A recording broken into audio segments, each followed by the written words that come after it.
존귀와 위엄이 그의 앞에 있으며 능력과 아름다움이 그의 성소에 있도다. 아름답고 거룩한 것으로 여호와께 예배할지어다. 온 땅이여 그 앞에서 떨지어다. 아멘. 자비하신 하나님, 우리의 소망과 힘이 되어주심을 감사합니다. 아침 저녁으로 불어오는 서늘한 바람이 어느덧 새로운 계절이 우리 앞에 다가왔음을 알려줍니다. 유난히 길고 힘들었던 계절이지만 이렇게 주님의 질서에 따라 또 한 번 바뀌어감을 봅니다. 다시 새로운 시간의 문을 열어주심에 감사와 찬양을 올려드립니다. 여름 내 바람과 비를 견디며 제 자리를 지키고 익어온 열매들만이 고개를 숙이며 수확을 기다리고 있듯이 우리 역시 어떤 문제와 어려움들이 있더라도 자기 자리와 정직한 마음을 잃지 않게 하셔서 주님께서 우리를 부르시는 날까지 좋은 열매를 많이 맺는 성도로 살아가게 하옵소서. 어려울수록 부지런히 서로를 돌보게 하시고 서로에게 힘이 되는 친구, 격려를 아끼지 않는 동료, 따뜻한 마음으로 품어주는 가족이자 이웃이 되게 하옵소서. 예배 중에 찾아와 주시고 주님의 선한 마음을 품게 하시되 그 뜻도 분별할 수 있는 지혜를 허락하옵소서. 모든 찬양과 영광을 받아주실 줄 믿으며 예수 그리스도의 이름으로 기원합니다. 아멘. 지난 한 주간 우리 삶을 되돌아보면서 나 자신과 사랑하는 이웃들 그리고 하나님 앞에 지은 죄들을 참회하는 시간입니다. 우리 주어진 자료를 보고 함께 기도합니다. 아침마다 우리는 집을 나섭니다. 일터로, 학교로, 지인을 만나러 내가 갈 곳을 가기 위해 분주하게 발을 내딛습니다. 우리가 향하는 길의 목적지만이 아니라 내 인생이 가는 방향도 살피게 하옵소서. 그 길 위에서 힘들어 주저앉은 이웃이 있다면 잠시 멈추어 손을 내밀어주는 삶의 여유도 있게 하옵소서. 아멘. 잠시 침묵으로 하나님께 우리 죄들을 고백합니다.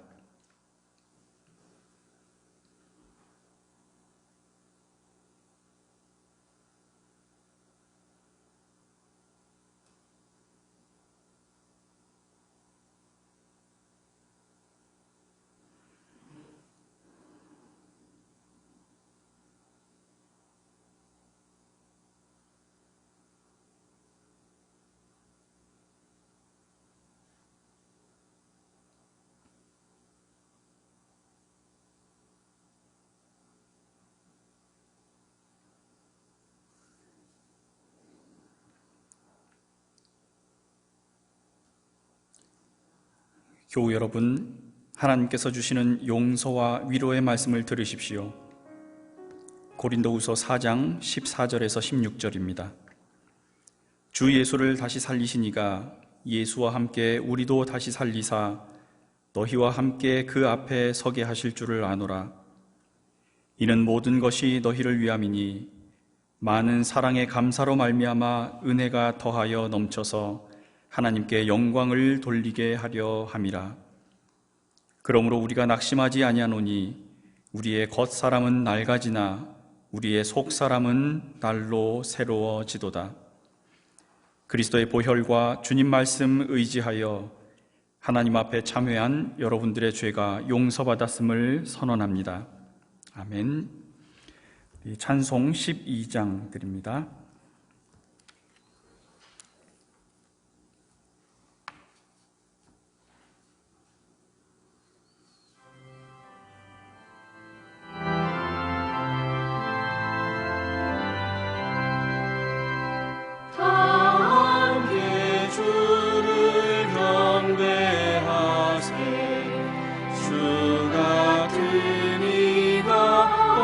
어디 있을까?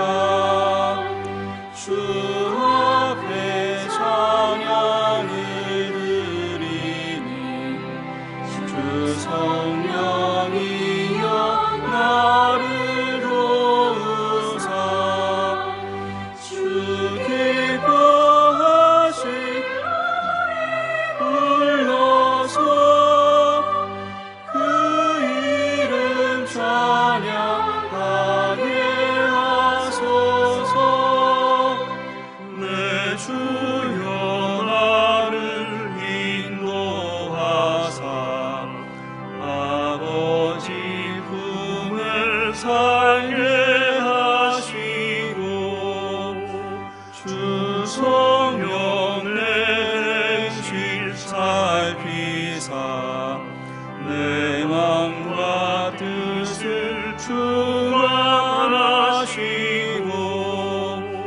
주 성령 내 맘 열어주시사 참 평화 간직하게 하소서.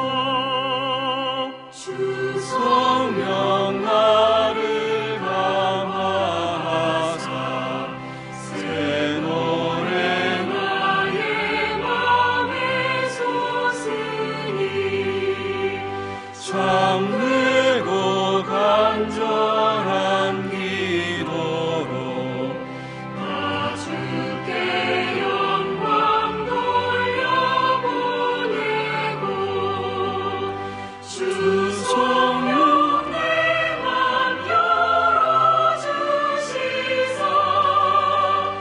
내 주를 찬양하게 하소서. 말할 수 없는 탄식으로 날 위해 친히 간구하시는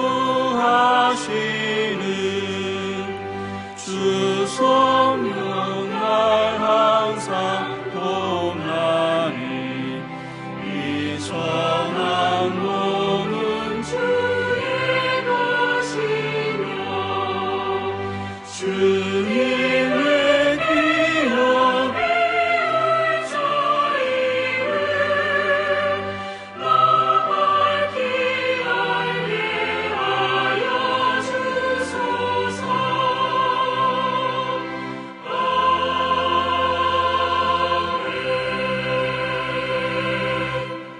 사도신경으로 신앙 고백하시겠습니다. 전능하사 천지를 만드신 하나님 아버지를 내가 믿사오며 그 외아들 우리 주 예수 그리스도를 믿사오니 이는 성령으로 잉태하사 동정녀 마리아에게 나시고 본디오 빌라도에게 고난을 받으사 십자가에 못 박혀 죽으시고 장사한 지 사흘 만에 죽은 자 가운데서 다시 살아나시며 하늘에 오르사 전능하신 하나님 우편에 앉아 계시다가 저리로서 산 자와 죽은 자를 심판하러 오시리라. 성령을 믿사오며 거룩한 공회와 성도가 서로 교통하는 것과 죄를 사하여 주시는 것과 몸이 다시 사는 것과 영원히 사는 것을 믿사옵나이다. 아멘. 자리에 앉으셔서 성신앙독 교독문 42번 시편 98편 함께 하시겠습니다.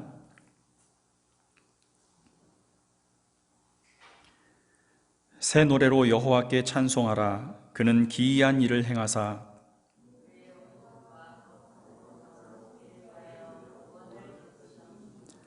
여호와께서 그의 구원을 알게 하시며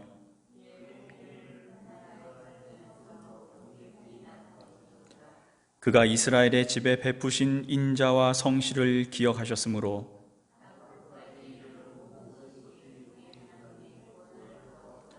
온 땅이여 여호와께 즐거이 소리칠지어다. 수금으로 여호와를 노래하라. 나팔과 호각 소리로 왕이신 여호와 앞에 즐겁게 소리칠지어다.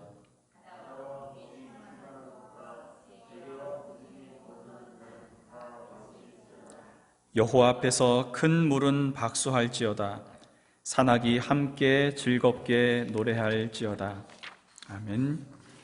우리 찬송 310장입니다.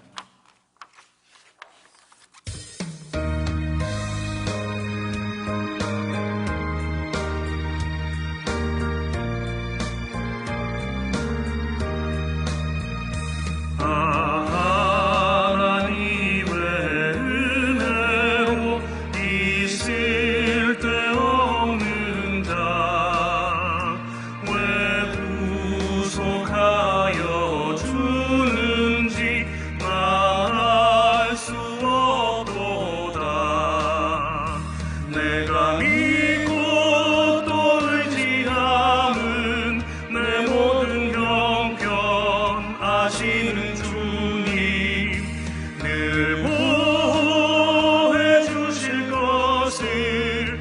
나는 확실히 아네.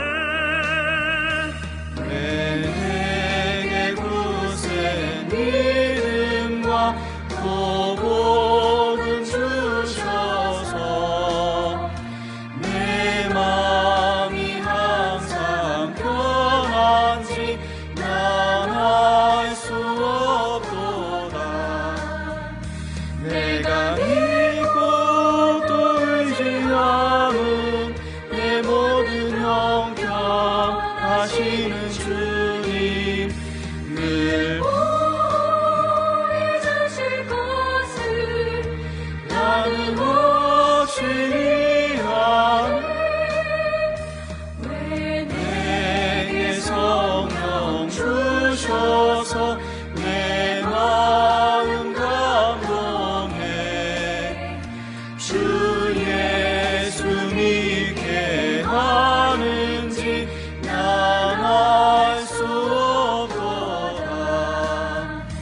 내가 믿고 또 의지하는 내 모든 형편 하시는 주님 늘 보여주실 것을 나는 확실히 아네. 주 언제 강림하실지 밤에 높낮에 또 주님 만날 그곳도 난 알 수 없도다. 내가 믿고 또 의지하는 내 모든 형편 하시는 주님 늘 보여주실 것을 나는 확실히 아네.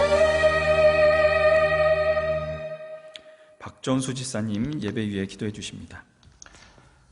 사랑과 은혜가 충만하신 하나님, 이렇게 긴 시간 동안 코로나 감염이 지속되는 가운데도 우리 공동체가 극한의 혼란으로 빠지지 않고 이 어려움을 이겨나갈 수 있겠다는 희망을 주셔서 감사합니다.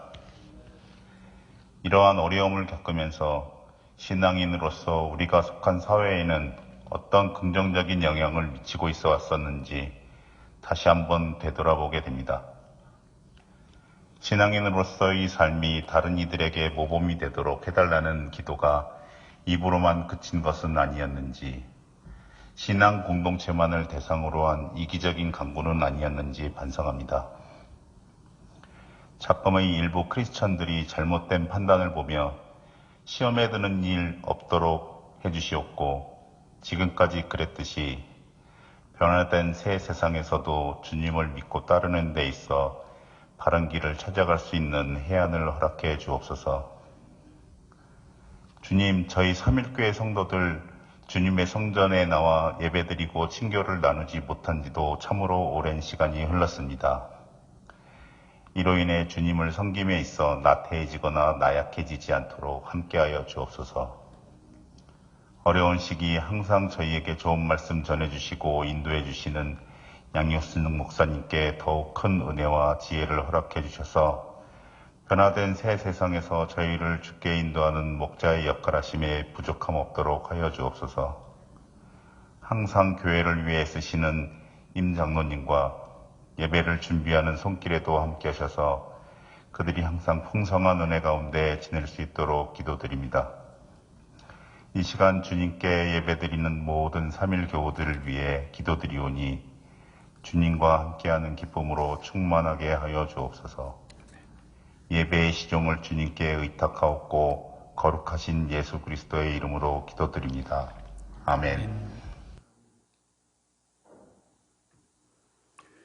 오늘 우리에게 주시는 하나님의 말씀입니다. 구약성경 예레미야서 29장 4절에서 7절입니다.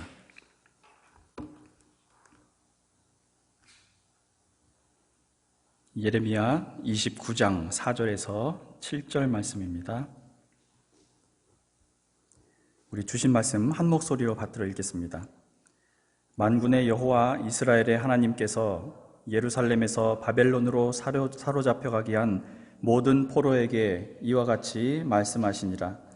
너희는 집을 짓고 거기에 살며 텃밭을 만들고 그 열매를 먹으라.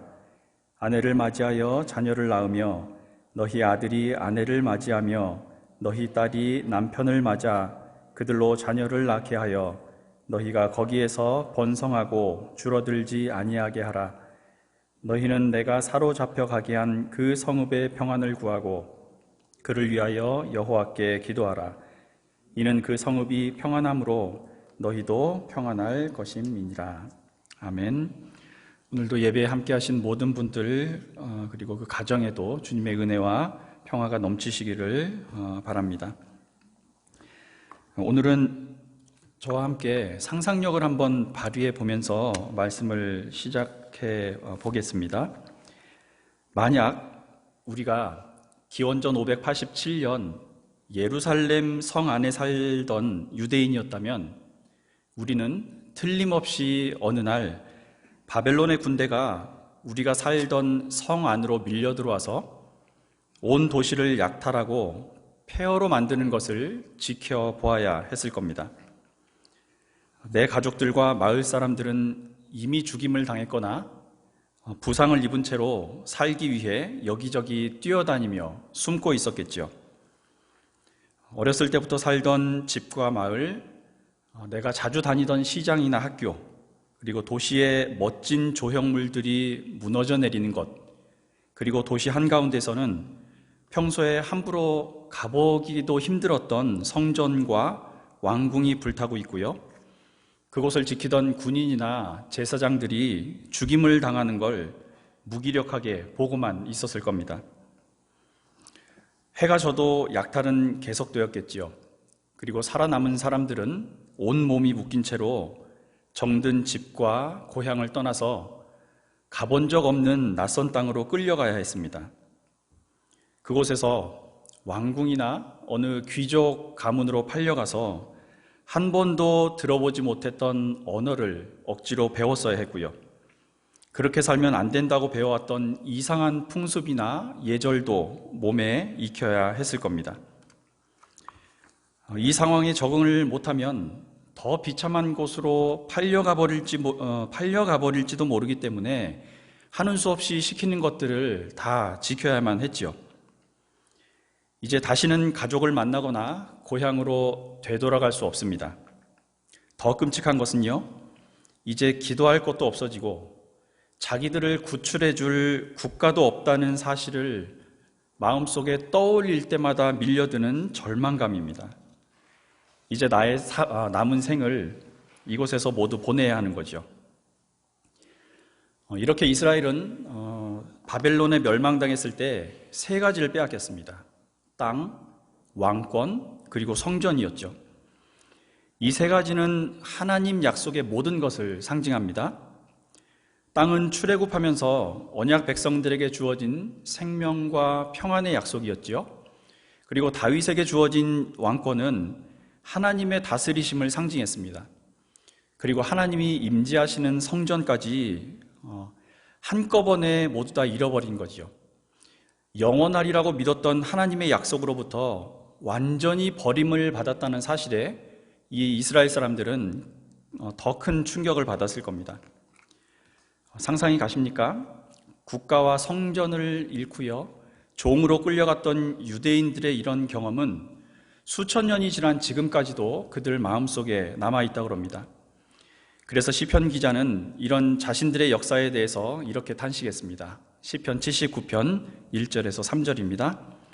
하나님이여, 이방 나라들이 주의 기업의 땅에 들어와서 주의 성전을 더럽히고 예루살렘이 돌무더기가 되게 하였나이다. 그들이 주의 종들의 시체를 공중의 새에게 밥으로 주의 성도들의 육체를 땅의 짐승에게 주며 그들의 피를 예루살렘 사방에 물같이 흘렸으나 그들을 매장하는 자가 없었나이다. 역사를 바라보는 관점에 따라 차이는 있겠지만 성경에 기록된 유대인들의 역사를 크게 두 부분으로 나누어 보자면 다윗과 솔로몬 왕조처럼 통일 왕국을 이루었을 때, 그리고 국가가 아예 없었을 때로 나누어 볼 수 있습니다. 왕정시대는 모두 합해봐야 500년이 채 되지 않기 때문에 나머지는 대부분 국가 없이 지낸 사람들이죠. 에덴 동산에서 쫓겨난 최초의 부부에서부터 가인, 아브라함, 그리고 애굽의 종살이, 아시리아와 바벨론의 통일 왕조들이 멸망하고 이후 로마를 거쳐서 교회의 1세대 그리스도인들에 이르기까지 이들은요, 내가 국가의 보호를 받는 존재구나 라는 기쁨을 누려본 적이 거의 없는 거지요. 고대 사회에서 국가가 사라졌다는 것은 민족이나 종교 할 것 없이요, 모든 존재 자체가 말살될 수 있다는 걸 뜻합니다. 그런데도 이들은 다른 민족들과는 전혀 다른 방식으로요, 자신들의 정체성과 신앙을 지켜냈습니다. 오히려 더 발전시켰지요. 유대인들이 국가를 잃은 경험은 크게 두 번이 있었습니다. 첫 번째는 BC 587년에 남유다가 바벨론에 멸망당했을 때입니다. 그리고 두 번째는 그 이후에 페르시아, 알렉산더 대왕, 마카비 혁명을 지나서 유대 독립전쟁이 로마에게 완전히 진압당했을 때죠. 이 두 번 모두 성전까지 다 파괴가 되었습니다. 종교적으로는 신앙의 중심지가 사라져버렸고요. 그리고 지리적으로는 자신들이 살던 고향에서 쫓겨나 버린 거죠. 차이점이 좀 있긴 했습니다. 처음 바벨론의 멸망을 당했을 때는 지식층을 비롯한 대부분의 사람들이 제국의 수도로 끌려갔거든요. 그래도 이때는 고향으로 돌아갈 수 있을 것이라는 기대와 소망을 품고 있었습니다. 그런데 마사다 요새에서 최후까지 저항하던 유대인들이 로마에게 완전히 전멸당했을 때는요, 상황이 완전히 달랐습니다. 아예 로마가 유대인들을 폭력적인 반란 세력으로 규정을 했고요. 그래서 유대 지역으로부터 이들을 빼내서 제국 곳곳에 흩어버린 겁니다. 이때만큼은 유대인들로서도요, 이제 집으로 돌아가거나 이전의 상태로 되돌아갈 수 없겠구나라는 생각을 품습니다. 그래서 아예 새로운 환경에 적응하고 정착해서 살아남는 일을 더 중요하게 여긴 거죠. 이 두 번의 경험, 특히 첫 번째 바벨론에게 멸망했을 때의 경험은요, 이들에게 신앙적으로 너무 중요한 전환점이 되었습니다. 이전에는 하나님께서 성전에만 계시는 분이라는 생각을 가지고 있었는데 그런 게 아니라는 진지한 성찰을 하게 됐거든요. 그리고 두 번째 로마 제국 아래에서는요, 이전의 생활을 회복하는 일이 불가능할 수도 있다는 걸 인정하고요, 아예 새로운 정착지에서 살아남기로 하지요. 첫 번째 멸망에서 얻은 신앙적 교훈이 너무나 깊었기 때문에 이들은 파괴된 예루살렘 성전을 다시 무리하게 세우려는 계획보다는 자신들이 사는 곳마다 회당을 세우고요, 그것을 중심으로 야훼 신앙과 자신들의 문화를 지켜나가지요. 이것을 디아스포라라고 합니다. 디아스포라라는 말 뜻은 흩어지다, 흩뿌리다 라는 뜻입니다. 이 디아스포라는 바벨론의 포로로 잡혀갔을 때 처음 생겨나긴 했지만 세계적으로 이렇게 가장 광범위하게 퍼진 것은요, 로마 제국 이후입니다. 월터 부르그만이라는 신학자는 유대인들이 겪은 첫 번째 멸망을 유배, 그리고 두 번째 멸망을 디아스포라라고 정의하면서 이런 설명을 남겼습니다. 유배는 정상적인 상태로 돌아갈 것에 대한 기대로 이어진다. 반면에 디아스포라는 고향으로부터 멀리 떨어진 이들, 즉 집이나 이전의 정상적인 상태로 돌아갈 것이라는 기대 없이 이제 그들의 집이 된 새로운 환경에 정착한 이들에게서 나타나는 삶과 믿음의 실천과 관련이 있다. 이 말을 요즘 교회나 우리 가정에 적용을 시켜보자면, 교회나 가정이 코로나 이전의 모습을 회복하기를 바라는 소망을 유배라고 한다면, 이제는 이전의 생활로 돌아갈 수 없는 전혀 새로운 상황이 다가왔음을 인정하고 지금 이 현실을 기반으로 더 먼 미래를 준비하는 것이 디아스포라다, 이렇게 말씀드릴 수 있겠습니다. 최근에 자녀들을 취업으로 가정에서 떠나보내신 분들은 이 말의 의미가 더 와닿으실지 모르겠습니다. 이제 자녀들이 어른이 되어서 장성한 그들만의 인생, 더 큰 믿음과 꿈을 들고 밖으로 나가 살게 된 거지요. 이들이 가는 곳마다 자신의 신앙을 붙들고 산다면 이들이 가는 곳마다 흩어진 교회, 흩어진 신앙의 가정, 디아스포라가 된다는 겁니다. 우리는 지금 코로나 시대라는 혹독한 상황을 보내고 있습니다. 짧아야 내년 여름, 늦으면 내후년까지도 계속될 거라는 전문가들의 예측이 나오고 있죠. 이 상황이 빨리 끝날 수도 있다는 일부 이야기에 기대를 걸어보고 싶은 마음이 저도 너무나 간절합니다. 그러나 그런 희망적인 말을 하는 분들조차도요, 이제는 우리가 예전의 일상으로 돌아가기란 어렵다라고 말합니다. 캐나다 신학자인 리 비치라는 분은요, 유배당하고 흩어진 유대인들이 정착하는 곳마다 그들의 신앙과 문화가 뿌리내리고 꽃 피울 수 있었던 이유가 있었다고 말합니다. 그것은 그들이 변화된 시대에 맞춰서 가지고 있던 낡고 쓸모없는 거룩함의 개념은 떨쳐버리고 일상생활에서 주님의 거룩한 백성이 되는 것에 온 마음과 힘을 집중했기 때문이라는 거죠. 특히 바벨론 땅에도 하나님이 계시는구나 라는 사실을 깨달은 것이 가장 큰 이유였다는 겁니다. 그래서 지속적으로 동족들끼리 서로의 삶 속에 희망을 불러일으키는 일에 힘쓸 수 있었다는 거죠. 그리고 그런 경험이 있었기 때문에 나중에는 각 지역마다 회당을 세우고 지금까지도 신앙을 지키는 일이 가능했다는 설명입니다.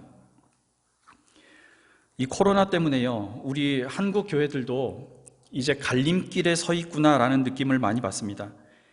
바벨론에 유배당한 유대인들이 집으로 돌아가기를 꿈꾸었던 것처럼 다시 예전 같은 일상으로 돌아가기를 바랄 것이냐, 아니면 새로운 환경과 상황에 던져진 디아스포라 유대인들처럼 변화를 받아들이고 새로운 신앙의 역사를 이루어 갈 것이냐 하는 거죠. 회복이 됐든 변화가 됐든 중요한 것은 이스라엘이 그랬던 것처럼 우리 한국 교회 역시 코로나를 통해서 여러 가지 낯선 상황과 전혀 새로운 에너지를 교회 안으로 받아들여야 할 때가 되었다는 점입니다. 이게 무엇인지는 아직 뚜렷하지 않지요. 그렇지만 하나님께서 이스라엘이나 교회를 이끌어 오신 역사를 한번 보십시오. 그분은 시대가 변할 때마다 그리스도인들에게 한 번도 가본 적이 없는 곳, 또는 가려고 생각조차 해보지 않았던 길로 갈 것을 늘 우리에게 촉구해 오셨습니다. 사도행전 10장과 11장에는 고넬료에게 보내진 베드로의 이야기가 나옵니다. 고넬료는 가이사랴에 주둔했던 군대의 백부장이었죠. 유대인들에게 열심히 복음을 전하던 베드로는 어느 날 환상 중에 보자기 안에 온갖 부정한 짐승들이 쌓여있는 모습을 보게 됩니다.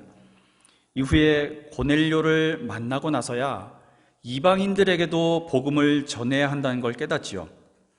베드로가 고넬료를 만나서 했던 말을 한번 들어보십시오. 사도행전 11장 28절에서 29절 세 번역입니다. 그들에게 말하였다. 유대 사람으로서 이방 사람과 사귀거나 가까이 하는 일이 불법이라는 것은 여러분도 아십니다. 그런데 하나님께서는 나에게 사람을 속되다거나 부정하다거나 하지 말라고 지시하셨습니다. 그래서 여러분이 나를 부르러 사람들을 보냈을 때 반대하지 않고 왔습니다. 그런데 묻고 싶은 것이 있습니다. 무슨 일로 나를 오라고 하셨습니까? 이방인을 만나 교제를 나누거나 예수를 전한다는 일은요, 유대인이었던 베드로가 한 번도 생각해 본 적이 없는 전혀 새로운 상황이고 낯선 길이었습니다. 그럼에도 고넬료와 이야기를 나누던 중에 베드로는 이 상황을 받아들이기로 결정하고 이렇게 결론을 내리지요. 34절과 35절입니다.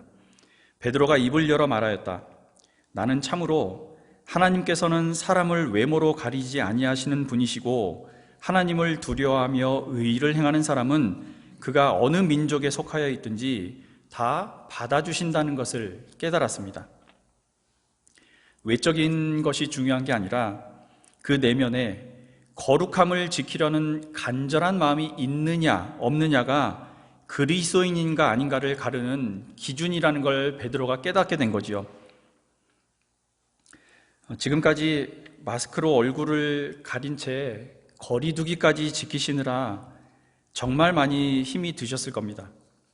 그래도 지난 한 주간 성도로서, 부모나 자녀, 직장인이나 학생으로서 참 열심히들 살아오셨을 겁니다. 가족이나 노부모님을 돌보시는 일, 학업이나 직장에서 성실하게 지내오신 그 삶에 분명 우리 주님께서 마음을 다한 따뜻한 칭찬과 위로, 평안을 건네주시리라 믿습니다. 사실 성경은 성도로서 거룩한 삶을 산다는 게 그다지 어려운 게 아니라고 가르칩니다. 신명기 30장 11절과 14절을 봅니다. 내가 오늘 내게 명령한 이 명령은 내게 어려운 것도 아니요 먼 것도 아니라. 14절입니다. 오직 그 말씀이 내게 매우 가까워서 내 입에 있으며 내 마음에 있은즉 내가 이를 행할 수 있느니라. 마음만 먹으면 지킬 수 있다는 거지요. 각자 어디에서 생활하든지 마치 하나님 얼굴 앞에서 하듯이 정성을 다하는 마음으로 사는 것이 바로 성경에서 말하는 거룩한 삶입니다. 성경은 우리의 본질이 나그네이다 라고 교훈하고 있죠. 먼 길을 가는 사람, 늘 낯선 곳에 머물러야 하는 것이 나그네입니다. 이 나그네들에게는요, 단순히 예전의 지식이나 경험, 습관만을 가지고 사는 것 이상의 무언가가 필요하죠. 가는 곳마다 그 지역의 상황에 맞는 생존 방법, 관습, 그리고 예절까지 익혀야 하기 때문입니다. 우리 한평생이 나그네로구나 라는 걸 기억하고 하나님 얼굴 앞에서 생활하는 사람임을 잊지 않을 때 상황이 지금보다 혹시라도 더 어렵게 되더라도 결국은 우리 가정과 교회, 우리 민족과 교회를 새로운 모습으로 변화시켜 주실 것을 신뢰하시기 바랍니다. 그리고 한 주 이런 소망 붙드시고 생활하시기를 바랍니다. 이 코로나는 모든 사람들의 생각과 생활을 바꿔놓고 있습니다. 특히 한국 사회에서 교회에 대한 인식이 그렇지요. 근데 한국 사회에서 핵심적인 역할을 지금까지 해오던 교회는요, 앞으로 한쪽 구석으로 밀려날 가능성도 커졌다는 걸 인정해야만 합니다. 앞으로 교회들마다 우리 사회 안에서 예전과는 전혀 다른 평가와 위치에 우리 교회들이 직면하게 될 것입니다. 그럼에도 우리 교회들이 세상에 주님께서 주신 선한 영향력을 미칠 수 있다는 소망을 놓지 말아야 합니다. 앞서 말씀드린 유배나 디아스포라의 경험이 당시 유대인들에게는 엄청난 충격과 공포여 수치였음에도 불구하고요, 신앙적인 면에서는 더 깊어지고 발전한 기회가 되었습니다. 살아남기도 어려운 상황이었지만 스스로를 돌아보면서 회개와 방향 전환을 할 수 있었던 계기, 그리고 더 나은 미래를 제공해준 발전의 동력이 된 거죠. 이게 뭘 말하겠습니까? 어려운 시기일수록 신앙인으로서 우리가 해야 할 일은 고향에서 쫓겨나고 유배당했던 유대인들처럼 우리가 처한 상황을 잘 살피는 것, 과거를 성찰해 보는 것, 그리고 앞으로 우리 교회나 가정이 하나님 백성으로서 우리 사회에서 어떻게 기능해야 하는지에 대한 분명한 비전과 소망을 가지고 살아야 한다는 말이죠. 그렇기 때문에 적어도 우리 신앙인들에게는 코로나가 두려움이나 낙심의 원인이 되어서는 안 됩니다.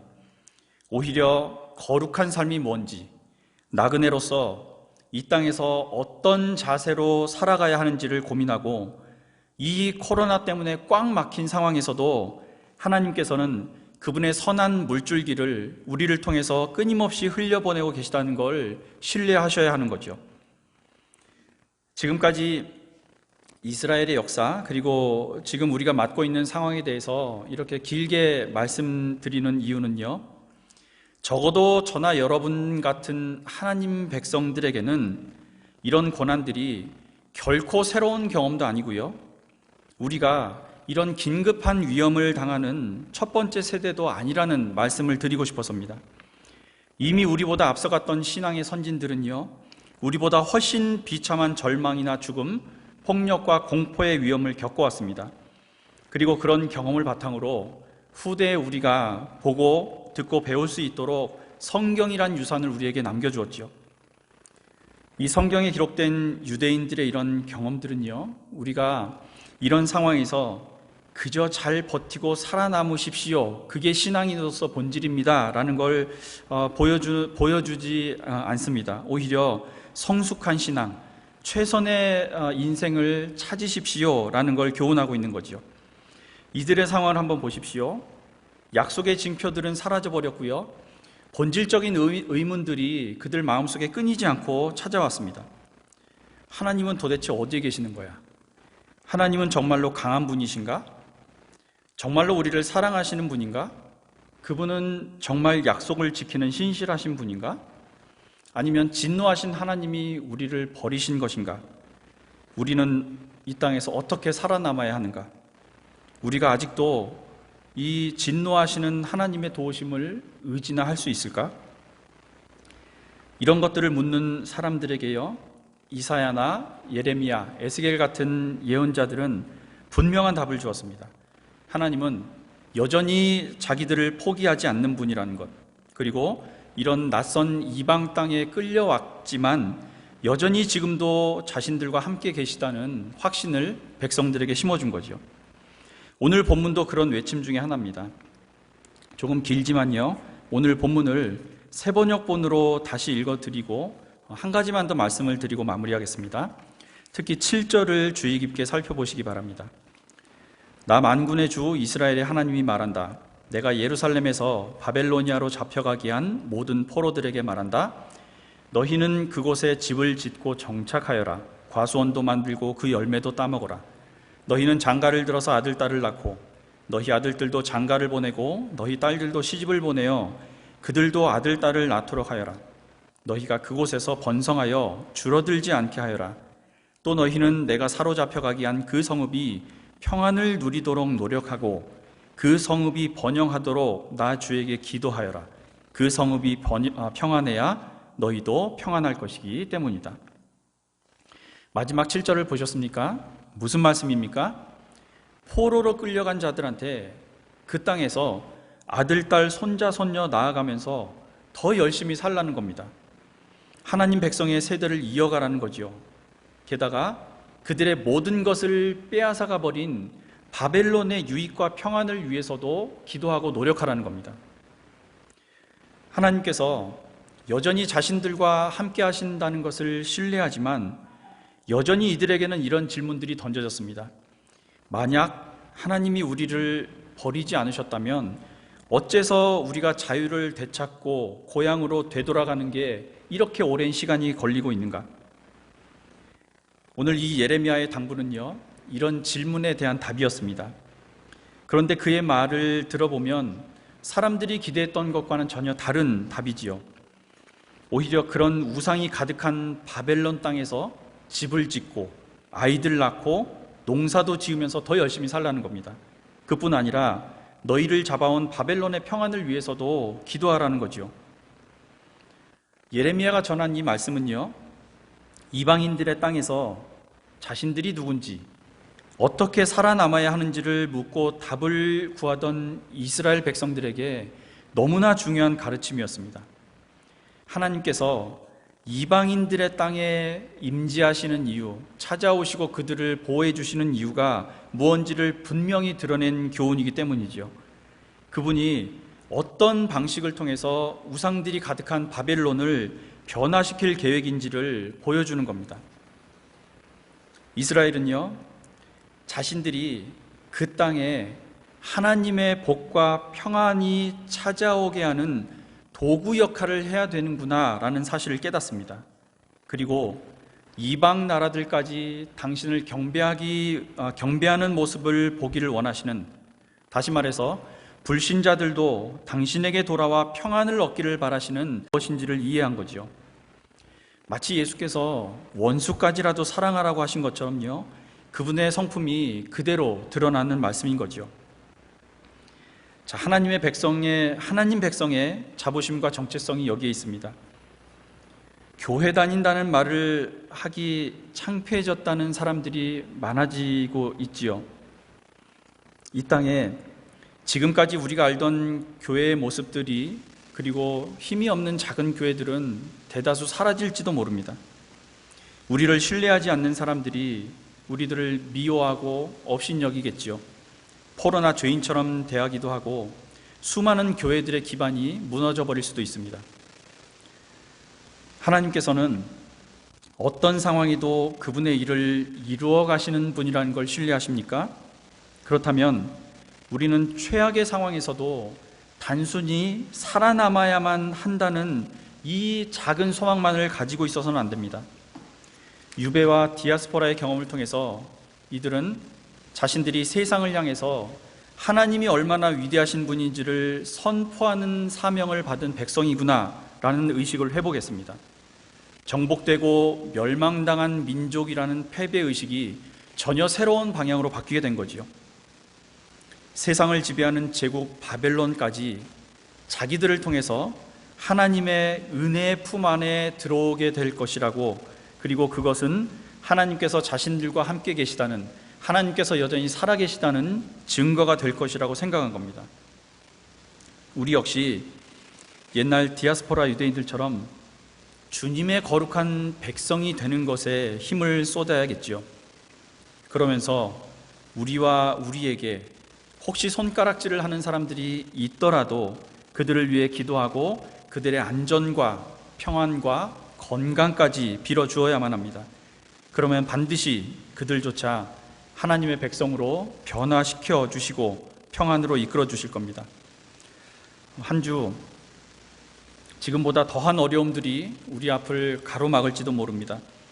코로나에 이어서 이제 독감까지 더해질 거라고 하지요. 직장에 다니시는 분들은 직장 나름대로 힘드실 거고요. 자영업을 하시는 분들은 지금보다 더 큰 절망과 좌절을 경험하실 수도 있습니다.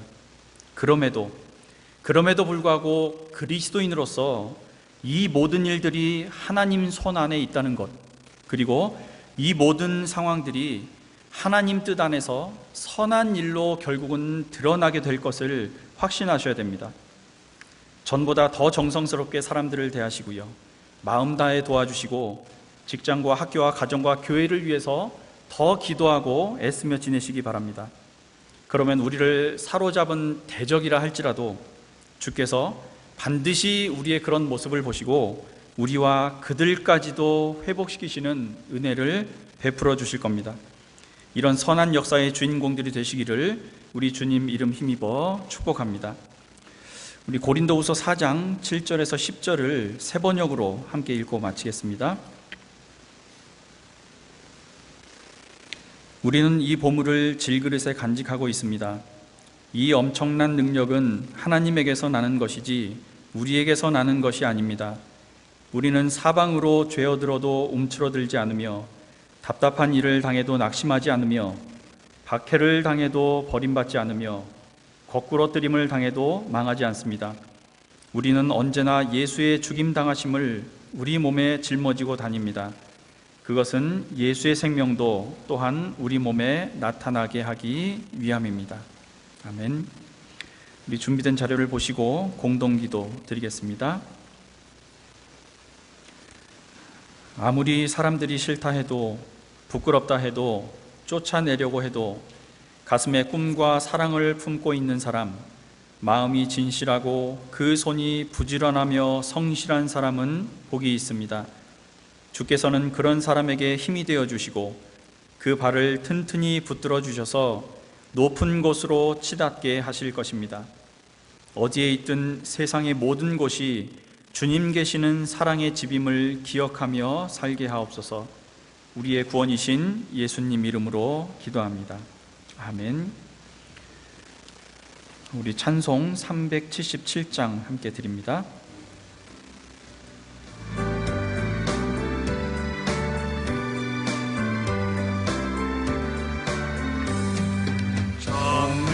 전능하신 주 하나님, 나는 순례자이니 나는 심히 연약해도 주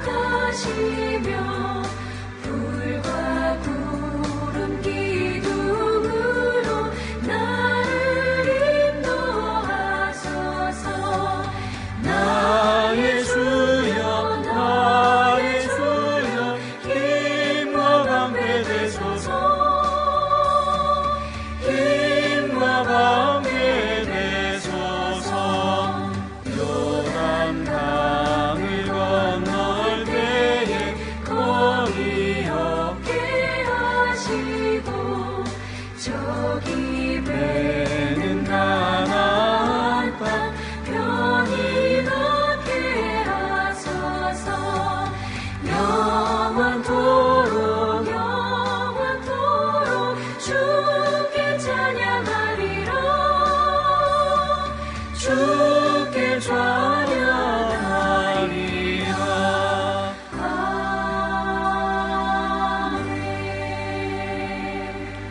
우리 한 번 더 기도하겠습니다. 풍요로워야 할 가을이지만 많은 어려움들로 예전과는 다른 일상을 보내야 하는 상황에 고통을 당하는 많은 이웃들이 있습니다. 1년이 다 되도록 바이러스와 싸우고 있는 의료진들, 손님들이 발길이 끊긴 탓에 재정적인 어려움을 겪고 있는 사업체들, 태풍으로 삶의 터전이 붕괴되어 복구 중인 이웃들이 있습니다. 그럼에도 우리는 주님 품으신 꿈을 함께 이루어가는 자들임을 기억합니다. 그 안에서 더 사랑하게 하시고 더 진실하게 하시고 더 많이 감사하게 하셔서 우리 마음과 생활에 좋은 영향력들이 우리를 통해 하나님을 모르는 사람들에게까지 전해져서 우리와 그들이 함께 주님의 평안을 맛보는 귀한 은혜를 허락하옵소서. 귀한 정성을 주께 올려드리는 마음과 가정을 기억하시고 하늘의 좋은 것들로 채워주시기를 원합니다. 가정마다 평안하게 하시고 자녀들의 앞길은 지혜와 명철로 형통하게 하시고 부모님들에게는 새 힘을 더해 주심으로 강건함이 넘치게 하옵소서. 예배드리는 각 심령마다 주께서 주시는 평화와 은혜의 풍성함이 있게 하옵소서. 가슴에 남모르는 어둠이 있을지라도 그 어둠을 물리치고 빛이신 주님을 바라보는 은혜가 있게 하옵소서. 우리에게 하나님 나라의 사명을 주신 예수 그리스도의 이름으로 기도합니다. 아멘. 우리 가정에 계신 분들, 그리고 지금 이곳에 나오신 분들, 우리 주위 분들 눈빛으로 평안의 인사를 전하겠습니다. 주님의 평안과 건강 그리고 보호하심을 빕니다.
지금부터 영영히 인도하시리.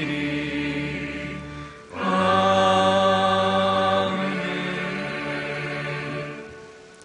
파송의 시간입니다. 사랑하는 교우 여러분, 여러분은 하나님의 말씀을 받은 그분의 자녀입니다. 세상의 모든 것이 주님의 집임을 기억하시며 바람이 거세질수록 포근하게, 파도치는 곳일수록 잔잔하게, 위험한 곳일수록 안전하게 해주시고 모든 앞길을 좋은 일로 바꾸어 주실 주님을 더욱 신뢰하시기 바랍니다. 우리 하박국 선지자를 통해 주신 3장 17절에서 19절 말씀 함께 읽겠습니다. 비록 무화과 나무가 무성하지 못하며 포도나무에 열매가 없으며 감람나무에 소출이 없으며 밭에 먹을 것이 없으며 우리의 양이 없으며 외양간에 소가 없을지라도 나는 여호와로 말미암아 즐거워하며 나의 구원의 하나님으로 말미암아 기뻐하리로다. 주 여호와는 나의 힘이시라. 나의 발을 사슴과 같게 하사 나를 나의 높은 곳으로 다니게 하시리로다. 아멘. 이제는 우리 주 예수 그리스도의 구원의 은총과 하나님 아버지의 지극히 크신 사랑하심과 성령님의 보호하시며 도와주시는 은혜가 어디에서 어떤 상황에 있든 주님 도우시는 손길이 함께 하심을 신뢰하며 각기 삶의 자리로 돌아가는 모든 교우들과 그 가정 위에, 원치 않는 연약함이나 질병으로 고통 중에 있는 많은 자녀들 머리 위에, 가정마다 주신 자녀들 머리 위에, 긴 기간 질병과 싸우고 있는 많은 이웃들과 모든 피조세계 위에 이제로부터 영원토록 함께해 주시기를 간절히 축원하옵나이다. 아멘. 주 함께 하소서 주 함께 하소서